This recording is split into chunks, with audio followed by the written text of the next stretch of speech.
ladies and gentlemen, please welcome Jihan on stage.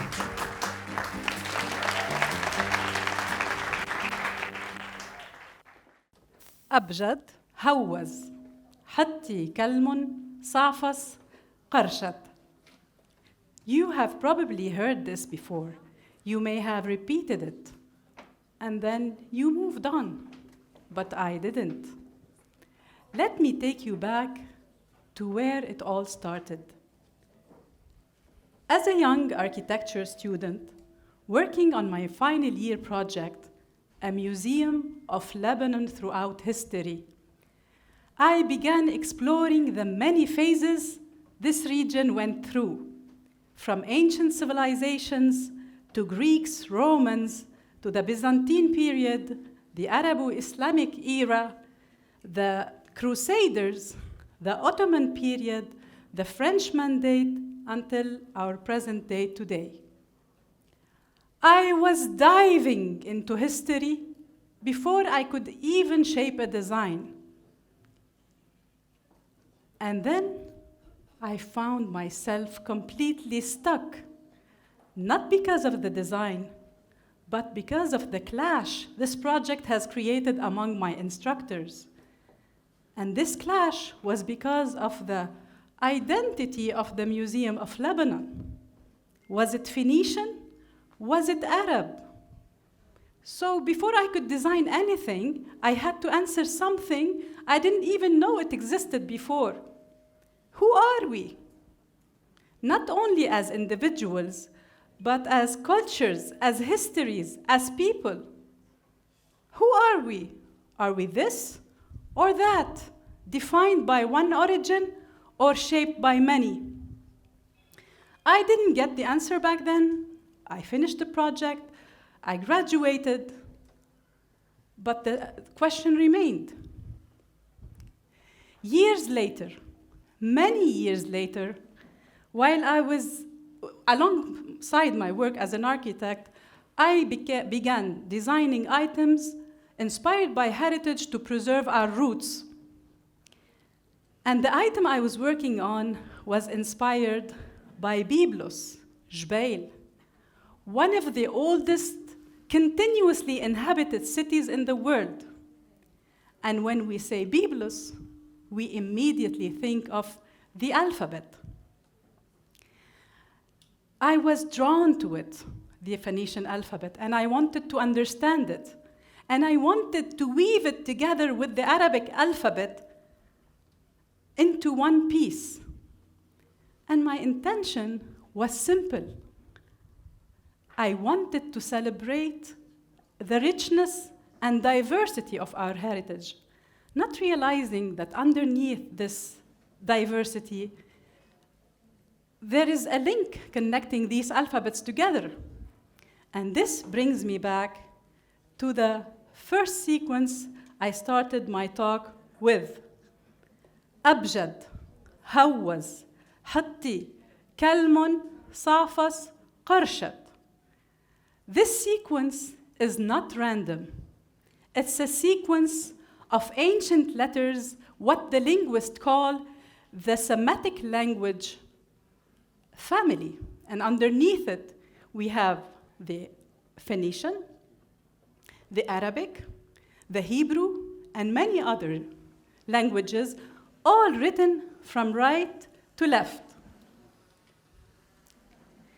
Before the alphabet, writing already existed. In Mesopotamia, the cuneiform, in Egypt, the hieroglyphs. Hundreds of signs, and it was a complex system. And then something changed. The Phoenicians, they were inspired by the great civilization of Mesopotamia and Egypt. And they were a thalassocratic civilization, meaning they were masters of the sea. They were exceptional sailors. They knew how to read the stars in order to navigate vast distances, moving from shore to shore, connecting people, connecting cultures. And what they did was revolutionary. They simplified the complex system of the ancient writings into just 22 symbols. Each represents a sound. And this is what we call now the phonetic writing. It's a structure that can be learned, carried, and transmitted. It was built on consonant only without vowels, and it was inspired by their everyday life. When we say everyday life, we have to go back 3,000 years back, not as we know it now. And also, it could be linked to deeper connection, like some link it to mythology and cosmology. You may be thinking now, why are we watching this, and why is she telling us this? Because when I started my journey, I started with a question, who are we? And this journey wasn't an easy journey. I was carving into stone like the ancient did, and I was diving into the ocean of books and histories and symbols to find the hidden jewels of the knowledge. And I was simplifying it for myself at the beginning. And piece by piece, I was able to create this wheel of letters. And I will explain, so I will show you what each letter looks like, and I will explain to you what are the letters are like. But before I continue, I wanted to ask you, did you know that each letter was associated to a number? It is associated to a number, and this is also an ancient system that the ancients created, and they called it the numerical value. They used it to count, to calculate, and to encode hidden meanings. In the Arabic tradition, this was called hisab al-jummal. In the Greek tradition, it's called isosophy.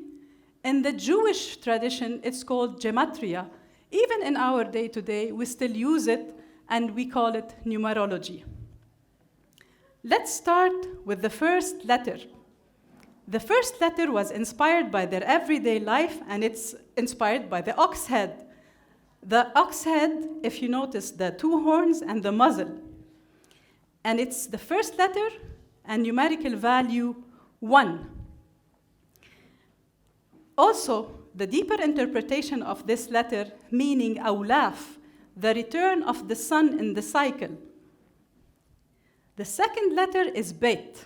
Bait in the Semitic language means bait, house. But this bait is the baby in the womb. It's the place where all life starts. It's the second letter, it's the second in numerical value. The third letter is, as the word says, jamal, jimal. It's inspired by the camel's head. It's the third letter and third in sequence.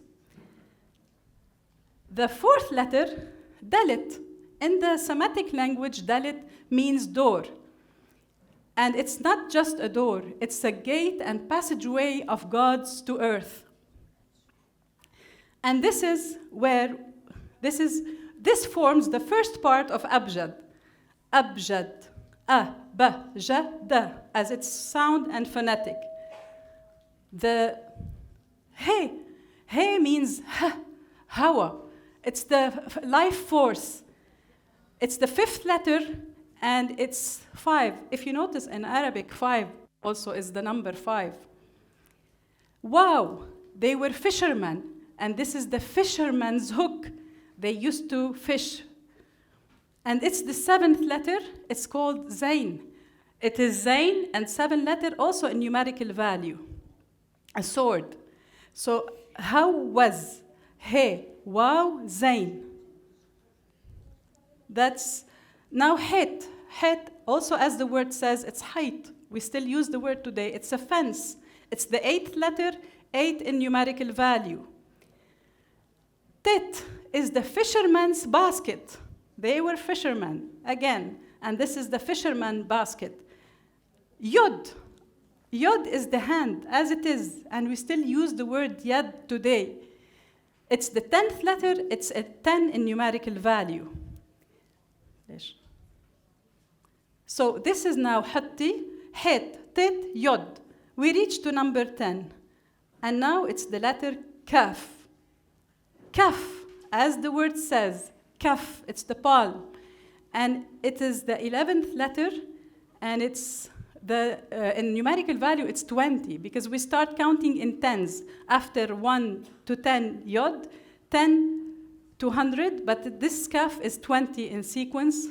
Even in Arabic, letter kaf looks like a kaf. Kalamun. So this is the fourth part of the sequence. It's kalmun. We have the kaf, the lamed, l'asa. It's the 12th letter, 30 in numerical value. Mim is the water, and nun is the worm, but it's also the seed of life. Kalmun. Safas is the samak, as the word says, and as the symbol implies. It's the fish bone. 15th letter, 60 in numerical value. 70 is ayn, as the word says, and as the symbol implies. It's a circle with a dot. Ayn, eye. The fa, harf al-fa, it's the mouth. It's the 17th letter, 80 in numerical value. And sad is the only letter that is an action. Sad, fishing. And it's the fisherman carrying the hook. Qaf. Qaf is the 19th letter, but it's number 100. It was 1 alif, 10 yod, and 100 for qaf. Qaf is the qafa, the back of the head. It is as it looks, it's the qaf. Resh is the head. It's the 20th letter. It's the 200 in numerical value. And Resh, we have a town, a village in Alay called Rishmaya. Ras al-Maya, fountainhead, Resh Maya.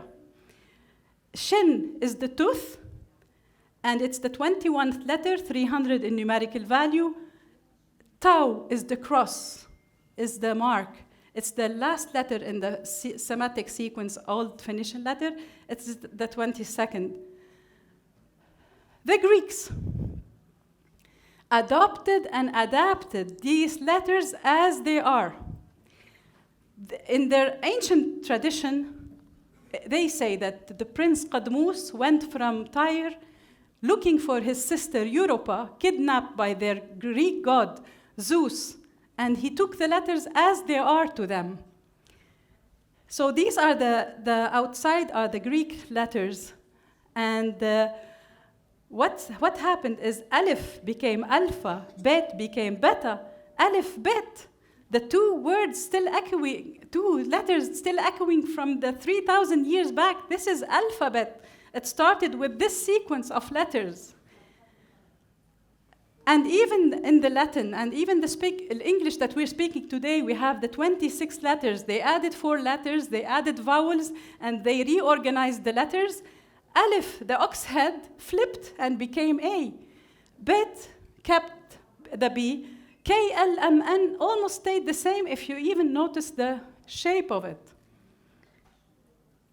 The Arabic. Even Arabic evolved from the same foundation. 22 letters. أبجد هوز حتي كلم صعفس قرشت. It was, at the beginning, it was 22 letters.